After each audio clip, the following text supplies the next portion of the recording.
तो रोगों का कारण आज तक हमने गलत माना। मच्छर काटने से मलेरिया होता है, मच्छर काटने से डेंगू होता है, वायरस से चिकनगुनिया होता है, वायरस से बर्ड फ्लू, काऊ फ्लू होता है, वायरस से कोरोना, वायरस से डेल्टा वेरिएंट, वायरस से ओमिक्रॉन, वायरस से H3N2 जो नया नाम दिया गया है। ये वायरस कहो, बैक्टीरिया कहो, जो भी नाम दो, ये सारे नाम वैज्ञानिकों ने दिए हैं। सूक्ष्म जीव, अति सूक्ष्म जीव जो पकड़ में नहीं आते, इसको वायरस या बैक्टीरिया कहते हैं। तो जब भी ये सृष्टि बनी, भगवान ने बनाई, तब जिसकी जिसकी जरूरत थी भगवान ने बनाया।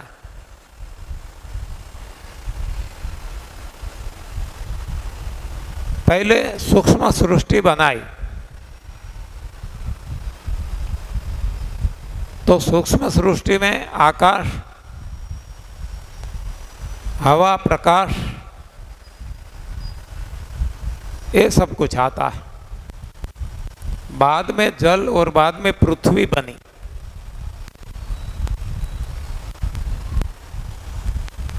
तो जीव सृष्टि में भी ये पंच तत्वों की बात हुई। जीव सृष्टि में भी सबसे पहले सूक्ष्म जीव सृष्टि बनी, जिसको हम बैक्टीरिया, वायरस कहते हैं। बाद में धीरे धीरे एक के बाद एक वनस्पति सृष्टि बनाई। बाद में और सारी सृष्टि बनते बनते इंसान को बनाया। इस तरीके से 84,000 योनियां इस सृष्टि में भगवान ने बनाई। यानी कि जिससे हम डरते हैं, बैक्टीरिया से, वायरस से, ये तो जब हम नहीं थे तब से हैं। ये वायरस, बैक्टीरिया जब मनुष्य योनि नहीं थी तब से है, आज भी है। हम रहे ना रहे, वो सूक्ष्म जगत तो रहने ही वाला है, सूक्ष्म जीव सृष्टि रहने ही वाली है। वो खत्म होगी तो अंत में होगी। पहले स्थूल जो दिखाई देता है, ये सृष्टि खत्म होगी, अंत में सूक्ष्म सृष्टि खत्म होगी। ये भगवान की अपनी रचना है, क्रिएशन है। तो जो हम एक गाना गाते हैं, 100 साल पहले मुझे तुमसे प्यार था, मुझे तुमसे प्यार था, आज भी है और कल भी रहेगा। कौन कहते हैं? बैक्टीरिया, वायरस, सूक्ष्म सृष्टि। और इससे ही हम डरते हैं। हाँ हाँ, बैक्टीरिया लग जाएगा, वायरस लग जाएगा, दूर रहो, 2 गज की दूरी, मास्क है जरूरी। हाँ, कितना पागलपन, कितनी अज्ञानता। इतने सूक्ष्म जीव, इतने सूक्ष्म वायरस, वो मास्क लगाने से क्या एंटर नहीं होंगे? हाँ, बुद्धू कहीं के, पागल कहीं के, सारी दुनिया पागल है। हाँ, इतना भी नहीं सोचते। कहने वाला तो दीवाना, सुनने वाले हम भी दीवाने। हाँ, पागल। सोचते नहीं कोई कि मास्क लगाने से होने क्या वाला है। मास्क लगाने से फायदा तनिक भी नहीं होगा, नुकसान अवश्य होगा। क्यों कि जो हम साइंस पढ़े लिखे हैं, हम सांस लेते हैं, इसमें ऑक्सीजन की मात्रा ज़्यादा है। ये ऑक्सीजन सारे शरीर में ब्लड के माध्यम से, खून के माध्यम से घूमता है। ऑक्सीजन वहाँ देकर उसकी सफाई करता है, छोटे छोटे कणों की, सेल्स की। और इसमें जो गंदगी भरी है वो ले लेता है, जिसको हम कार्बन डाइऑक्साइड नाम देते हैं, अंगार वायु, कार्बन डाइऑक्साइड। तो जब हम निकालते हैं सांस को तो क्या निकलता है? Carbon dioxide. हम सब अच्छी तरह से जानते हैं। अब मास्क लगा लिया और अब जो हम लेंगे तो वही अंदर लेंगे ना, ज़्यादातर। थोड़ी बाहर से हवा, बाहर की हवा रोकने के लिए तो हम ये मास्क लगाते हैं। हाँ, ये पूरा ढकना चाहिए, नहीं तो 1000 रुपया फाइन। हाँ, तो सांस में अब हम बार बार कार्बन डाइऑक्साइड डालते हैं और जब कार्बन डाइऑक्साइड अंदर घूमता रहता है, अब तो प्राणवायु मिलता नहीं, ऑक्सीजन मिलता नहीं है। जितनी बार लेते हैं इतनी बार ज़्यादा कार्बन डाइऑक्साइड डालते रहते हैं और बाद में हम क्या कहते हैं? ऑक्सीजन की कमी हो गई। हाँ, ऑक्सीजन कम हो गया। ऑक्सीजन कम ही होगा ना, होगा क्या? हाँ, एटमॉस्फेयर में तो प्लेंटी ऑफ ऑक्सीजन है और किसी का कम नहीं होता। आपका क्यों कम हुआ? क्योंकि आपने मास्क लगा लिया। समझते नहीं, बुद्धू कहीं के, पागल कहीं के। आज भी हम तो देखते हैं कोई कोई लोग मास्क लगा के घूमते हैं और क्या मानते हैं? हम पढ़े लिखे हैं, हम ज्ञानी हैं। अरे तेरे जैसा अज्ञानी दुनिया में हमने नहीं देखा। हाँ, ये ज्ञान है क्या? अज्ञान है। मति मारी गई है।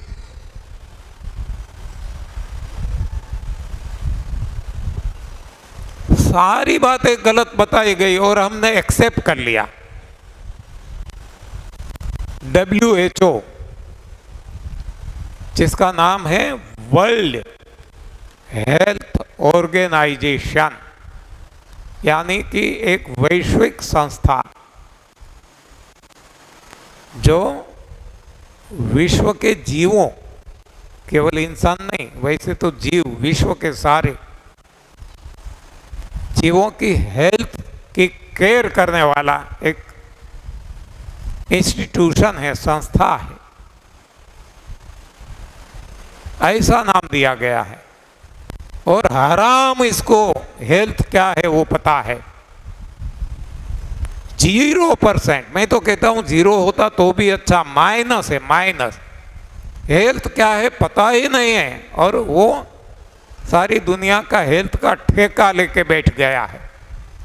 और वहां से आदेश आता है, हर कोई राजनीतिज्ञ, हर कोई डॉक्टर, हर कोई पढ़े लिखे उनको मान सम्मान देते हैं। मैं कहता हूं ये वर्ल्ड हेल्थ ऑर्गेनाइजेशन नहीं है, इसका नाम होना चाहिए वर्ल्ड हेल ऑर्गेनाइजेशन। हेल यानी नर्क, HELL, जो नर्क पैदा करने वाला है। हाँ, पृथ्वी पे, स्वर्ग पे ऐसा है ऑर्गेनाइजेशन। उसके हाथ में आज वैश्विक हेल्थ है तो क्या होगा? हाँ,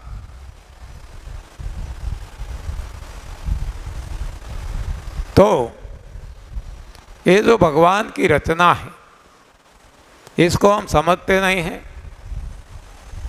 भगवान ने ये सारे बैक्टीरिया बनाए,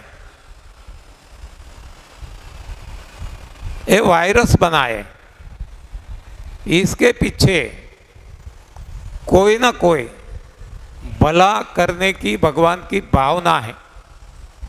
न केवल इंसान की, सारी जीव सृष्टि की। भगवान सभी का भला करते हैं। लेकिन हमारा जो अपना मैन मेड साइंस, उसने भगवान के विरुद्ध में ही काम किया है। इसलिए मेरी एक बुक है, मैंने लिखी है God versus science, man made science. भगवान सभी का भला करने के लिए जो जो कुछ करते हैं, मैन मेड साइंस उसके ओपोज में ही काम करता है। और यही तो नतीजा आज सारी दुनिया भुगत रही है। केवल इंसान नहीं, इंसान का पाप है, ये वैज्ञानिकों का पाप है जो आज सारी सृष्टि भुगत रही है। ग्लोबल वार्मिंग, हाँ क्या है ये सब कुछ? इतने पेड़ पौधे को काट काट करके रोड बनाते हैं, बिल्डिंग बनाते हैं, और हम गौरव लेते हैं हाँ दुनिया में, हमने इतने रोड बनाए, हमने इतने बिल्डिंग बनाए, अपने इतनी मेडिकल कॉलेजेस बनाई, हमने इतनी हॉस्पिटल्स बनाई। क्या अपने पैर पे कुल्हाड़ी मार रहे हैं और कुछ नहीं है। ये सारी परेशानी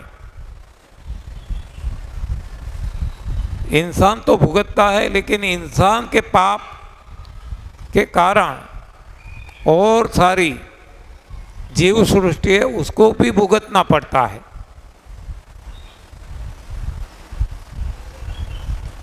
तो जब तक हम विज्ञान की शरण में जाएंगे, विनाश निश्चित है, निश्चित। और यदि प्रभु की शरण पकड़ ली, भगवान की शरण पकड़ ली, भगवान सभी का भला करता है। हम सब भगवान की संतान हैं। कोई माँ बाप अपनी संतान का बुरा नहीं चाहते, कोई। और फिर भी ऐसे माँ बाप भगवान को छोड़कर हम विज्ञान की गोद में जा बैठे, तो यही परिणाम आएगा। कोई नहीं बचा सकेगा, कोई।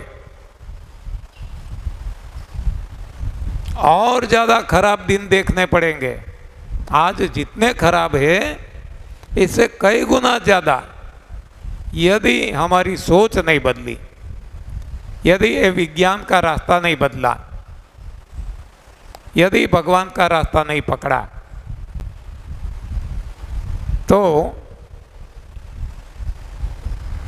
ये सारी मुसीबतें, सारे दुख झेलने के लिए तैयार रहना पड़ेगा। कोई भी बचा नहीं सकेगा। तो अभी भी जाग जाए। देखो, हमें लगता है कि सारी दुनिया बिगड़ चुकी है, यहाँ तक पहुँच गई है, तो हम अकेले क्या करेंगे।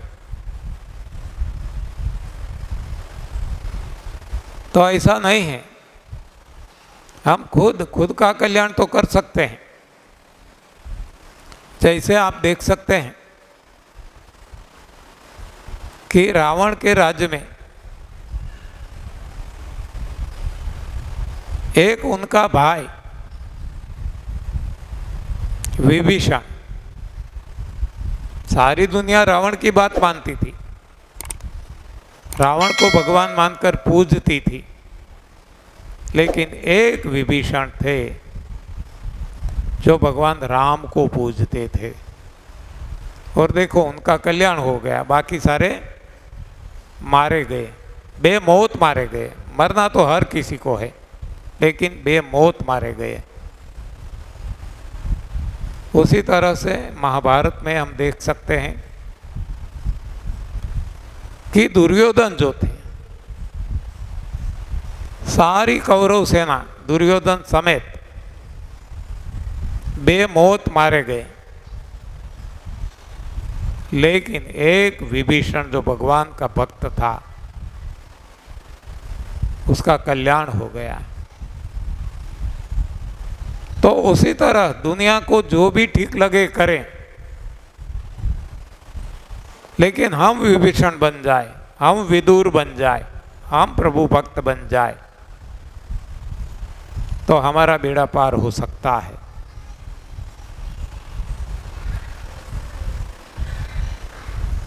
तो इसके लिए ये तप सेवा सुमिरन का रास्ता है, तप दान यज्ञ का रास्ता है, रोज़ा ज़कात नमाज का रास्ता है, फास्टिंग चैरिटी प्रेयर का रास्ता है, उपवास दसबंध सिमरन का रास्ता है। ये तो नाम भी लग गए, रास्ता एक ही है। ये रास्ते पे चलेंगे तो हमारी मंजिल, हमारा गोल, हमारा लक्ष्य, हमारा ध्येय, हमारा साध्य प्रभु प्राप्ति, वहाँ तक हम पहुँच सकेंगे। तो प्रभु प्राप्ति करनी है तो इस रास्ते पे चलना होगा, तप सेवा सुमिरन। और चलने के लिए ये साधन जो है मनुष्य देह, इसको सक्षम बनाना होगा, निरोग बनाना होगा, मजबूत बनाना होगा। तो इसके लिए विचार परिवर्तन, सोच में बदलाव, इसके लिए ये हमारा सेमिनार यहाँ चल रहा है। आप सद्भागी है कि इतने प्रचार प्रसार के बाद करोड़ों लोग जानते हैं कि यहाँ सेमिनार होने वाला है। इसमें से आप 100-125 लोग, 150 लोग यहाँ पहुँच सके, क्योंकि भगवान की आप पर कृपा बनी है। अब भगवान ने तो आपको यहाँ पहुँचा दिया। जैसे घोड़े को तो हम पानी तक ले जा सकते हैं, लेकिन पानी पीना न पीना घोड़े की मर्जी, उनको हम पानी पिला नहीं सकते। उसी तरह ईश्वर की कृपा से आप यहाँ पहुँच तो गए, आपने समय भी दिया, धन भी दिया, अब मन देना है। मन से एक चित्त होकर सुनेंगे, समझेंगे और प्रयोग करेंगे, तब आपको परिणाम मिलेगा।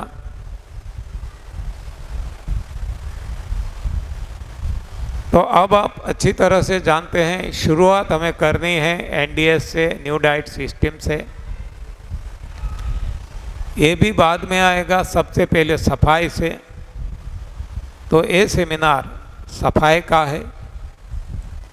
सेमिनार सफाई केवल तन की नहीं, केवल एनिमा यानी कि संजीवनी, लंघन और क्लींसिंग जूस, इस देह को, काया को साफ करने के लिए केवल नहीं, लेकिन सफाई इंद्रियों की भी, मन की भी, बुद्धि की भी, चित्त की भी और आत्मा की भी, सारी सफाई करने के लिए ये सेमिनार है। तो यदि हम चित्त लगाकर, मन लगाकर सुनेंगे, समझेंगे और प्रयोग करेंगे, तो अवश्य लाभ मिलेगा, अवश्य फायदा होगा। तो अब आप जानते हैं शारीरिक रोग दूर करने के लिए शारीरिक जो कूड़ा कचरा है, गंदगी है, इसको हटाना है। इसके लिए 3 बातें हम बार बार रिपीट करते रहते हैं। बाद में इंद्रिय के लिए, इंद्रियों के रोग कमजोरी है, इसको हटाने के लिए, ये गंदगी हटाने के, इसकी गंदगी एसिड है, एसिड को हटाने के लिए लंघन को बढ़ाना है। मन के रोग, मेंटल टेंशन है, चिंता है, मानसिक तनाव है, इसकी अशुद्धियाँ इच्छा और आसक्ति है, इसको हटाने के लिए जो सफाई वो है वितरण, देना, डिस्ट्रीब्यूशन, सेवा, ये करते रहना है। और अब हमारी बात चल रही थी ध्यान के बारे में, प्रेयर, प्रार्थना, प्रभु में खो जाना। तो जब तप और सेवा चलेगी, ध्यान आप देखना अपने आप लगने लगेगा। हर किसी का ऐसा अनुभव है, आपका भी होगा। अब कोई प्रयास नहीं करना पड़ेगा। और जैसे ही ध्यान लगने लगता है, आप समाधिस्थ अवस्था में पहुंच जाएंगे, यानी कि आप प्रभु को समर्पित हो जाएंगे।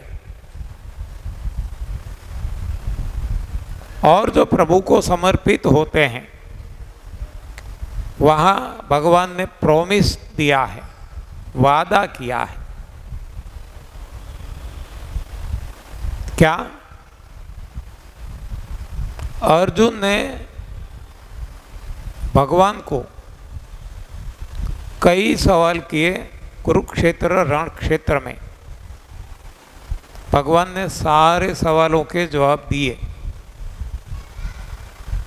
अंत में भगवान अपनी ओर से बताते हैं कि हे अर्जुन, ये सब कुछ जानने से तुझे फायदा क्या?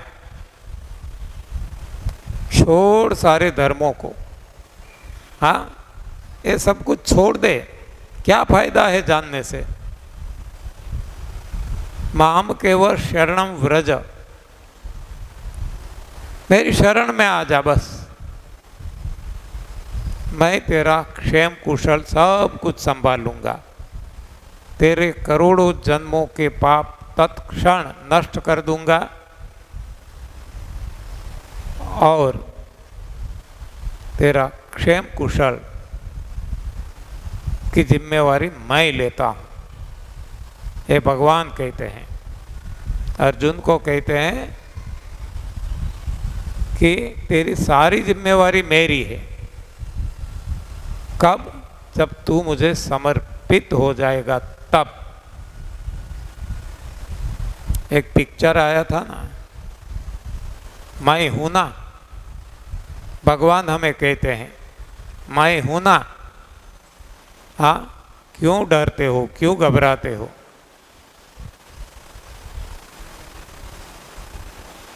लेकिन इसके लिए शर्त एक ही है, प्रभु को समर्पित होना। कैसे समर्पित हो, इसका एक एग्जाम्पल भी देख ले। छोटा बच्चा है, सो रहा है, उसको कुछ भी पता नहीं मेरी ज़रूरत क्या है। देखो, छोटे बच्चे को अपनी ज़रूरत के बारे में कुछ भी पता नहीं होता, लेकिन उसकी माँ को, मम्मी को सब कुछ पता है कि जो जब उठेगा वो कपड़े गंदे हो गए होंगे,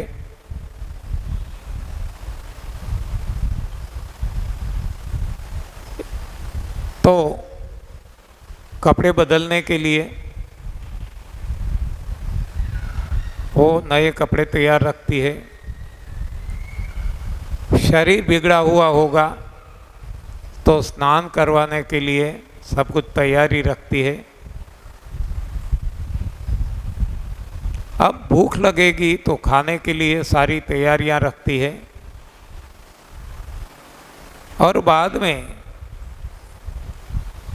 समय टाइम पासिंग के लिए वो खेलेगा तो खेलने के लिए खिलौने भी मम्मी तैयार रखेगी।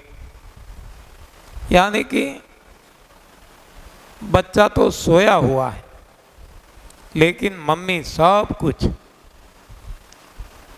आगे आगे से तैयार रखती है। बच्चा सोया हुआ है, जाग भी गया तो भी उसको अपनी ज़रूरत का पता नहीं। तो ऐसी बालक जैसी स्थिति हमारी हो जाए तब भगवान हमारी माँ है, हमारे बाप है, हमारे माता पिता है, हमारे पेरेंट्स है। हमारी स्थिति यदि बालक जैसी निर्दोष हो गई तो भगवान हमारी सारी ज़रूरतों का ख्याल रखेंगे और आगे आगे से सारी व्यवस्था कर देंगे। और वो वादा दिया है भगवान ने।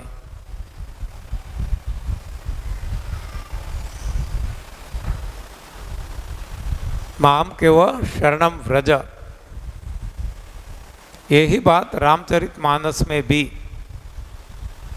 बताई गई है भगवान के द्वारा। सखा सोच त्याग हु बल मोरे, सब विधि घटब काज में तोरे। मेरी शरण ले ले, बस मैं सब कुछ संभाल लूँगा। तो हमें ऐसी स्थिति लाना है बालक जैसी निर्दोष अवस्था, जो माता को समर्पित है, मम्मी को समर्पित है। ऐसे हमें प्रभु को समर्पित होना है। सारी चिंताएं छोड़ दो, नहीं कमाने की ज़रूरत पड़ेगी, ना जॉब, ना कोई बिजनेस, ना फैक्ट्री लगाना, ना कोई कारोबार, ना व्यापार, ना खेती, ना कुछ भी। हमें लगता है ऐसा कैसे संभव है? 100% है। आज भी हम देख सकते हैं कि हम इंसान की आबादी आज सारी दुनिया में 800 करोड़ होगी, 900 करोड़ होगी, कितनी? हाँ, 142 करोड़ इंडिया की कही जाती है, सारी दुनिया की 800-900 करोड़। लेकिन जब मच्छर की आबादी देखो, मक्खियों की देखो, ऐसी तो 84 लाख योनियां हैं। इन सभी की आबादी देखो आप, तो इसके सामने इंसान की आबादी तो है ही नहीं, नगण्य है, कुछ भी नहीं है। तो इतने सारे जीवों का जो पेट भरता है, ज़रूरतें पूरी करता है, केवल पेट नहीं, सारी ज़रूरत, हवा, प्रकाश, पानी, भोजन, सब कुछ, तो ये क्या इंसान को नहीं देगा? अवश्य देगा। देता आया है और देता रहेगा। लेकिन ज़रूरत केवल इतनी है कि भगवान को समर्पित हो जाए। लेकिन जब ईगो बढ़ जाता है तब भगवान को समर्पित होना नामुमकिन हो जाता है, मुश्किल हो जाता है। जैसे कि छोटा बच्चा जब बड़ा होता है, जैसे जैसे वो बड़ा होता जाता है, गलत खाना खाता ही रहता है, उनको उनकी मम्मी ही गलत खाना खिलाती रहती है, पराई माँ का दूध पिलाती है, गाय का, भैंस का, भेड़ बकरियों का, डेयरी का, दाल चावल रोटी सब कुछ खिलाने लगती है, चाय कॉफ़ी पिलाने लगती है। तो अब उसको ईगो बढ़ने लगता है। अब वो मैं करने लगता है। जैसे जैसे बड़ा होता जाता है, अब माँ के कहने में, माँ के बस में नहीं रहता वो बच्चा, चाहे लड़की हो या लड़का। माँ अपनी संतान के भले में कुछ करेगी, कुछ कहेगी, तो वो सुनते नहीं। हर किसी का अनुभव है। अब वो अपमान कर देते हैं।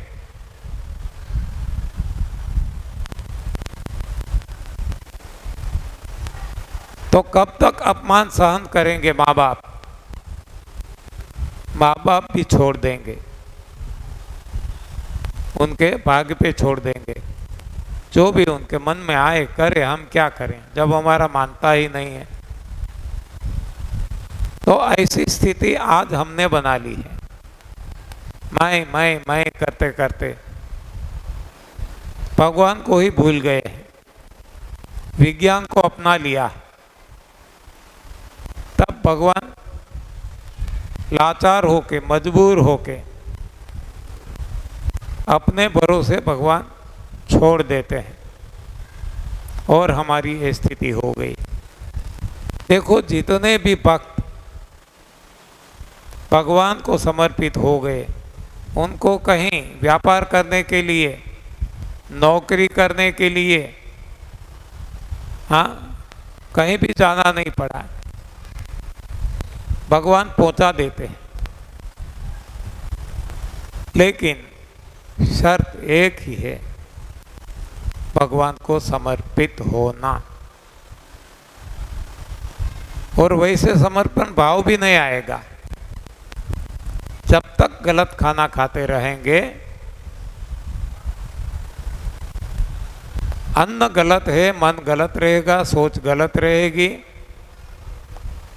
क्रिया कर्म गलत रहेंगे और हम भ्रांतियों में फंसे रहेंगे। खुद के साथ धोखाबाजी करते रहेंगे और तब तक हमें प्रभु प्राप्ति नहीं हो सकती। और तब हमें नौकरी भी करनी पड़ेगी,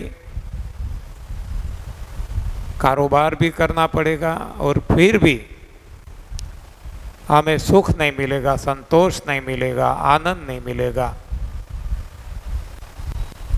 देखो, जिसने सब कुछ छोड़ दिया, अरे राजा ने भी छोड़ दिया। हमारे पूर्वज कौन थे? मनु महाराज राजा थे,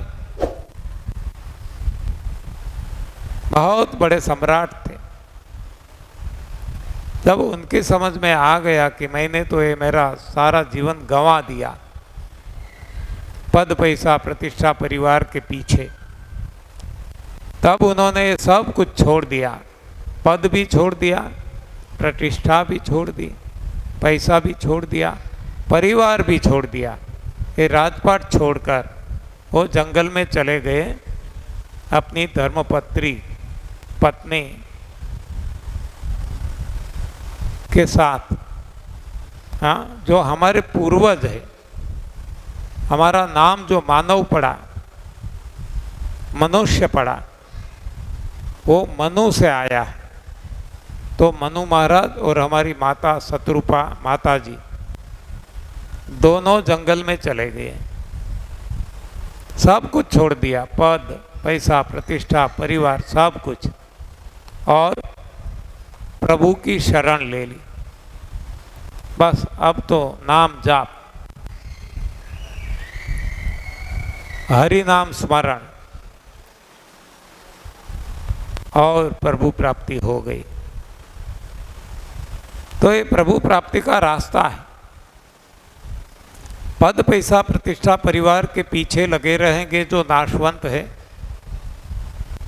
प्रभु प्राप्ति कभी नहीं होगी, कभी नहीं होगी, कभी नहीं होगी। इसके लिए सही रास्ता अपनाना होगा।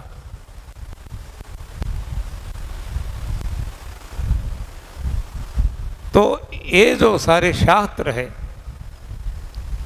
ये सही विज्ञान है, अल्टीमेट साइंस है। जो हमें जीवन जीने की कला सिखाते हैं। शास्त्र कोई कथा करने के लिए नहीं है, ये कोई स्टोरी नहीं है, वार्ता नहीं है, ये हमारे जीवन जीने की कला। भगवान ने ये शास्त्रों के दिए द्वारा ये विज्ञान इंसान को ही दिया है। देखो, और कोई प्राणियों को नहीं दिया। कोई भी धर्मशास्त्र ले लो, वेद ले लो, पुराण ले लो, केवल इंसान के लिए, और प्राणियों के लिए नहीं।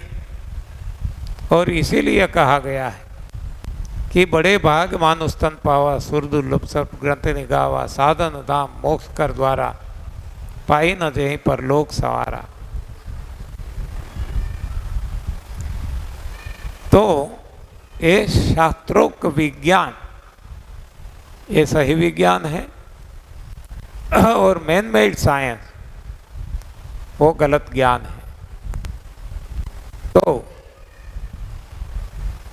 हम ये बातें समझें और जीवन में प्रयोग करें, तब उसका सही फायदा मिलेगा। आगे की बात हमारी चलती रहेगी।